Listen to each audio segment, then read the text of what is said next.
a cybernetic world, hackers would be the biggest problem. Did you or Jacques design, excuse me, it's strangely written, have we designed solutions to deal with hackers? Well, yes, redundancy is the solution to everything. In our current system, there's not enough money to create the type of redundancy needed to really make a humane society. For instance, I'm sure many of you heard about that plane that took off from New York, I believe LaGuardia, and hit a flock of birds, and then the plane crashed into the water because they knocked out both of the jets. Well, in an advanced society, you'd have redundancy. You'd have 2 more engines easily.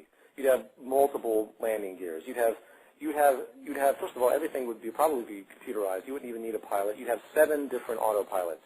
If one goes out, you have 6 more levels of redundancy.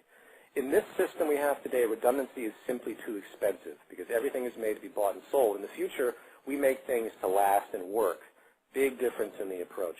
So I believe that, say, the 1-mile diameter circular city that Jacques talks about eventually will be able to be powered in its monitoring and in its general monitoring structure, probably by no more than a general server you'd find in an office. The size of it isn't the issue. So at that level, if there's any type of problem, you have immediate redundancy, probably up to 5 or 6 levels. And there's no reason why we couldn't do that. If a hacker comes in, boom, you shift and you move on. I think hackers, for example, unless we're in a transition point, why would someone want to hack the system that feeds them? What's the gain from that? So in the larger transition, the motivation for such things will really not exist because there's nothing to gain.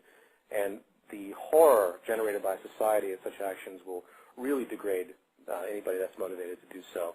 And this is one of those conditioning aspects that I think will move forward. But as a quick answer, the answer is redundancy, and that would be throughout everything in all walks of society.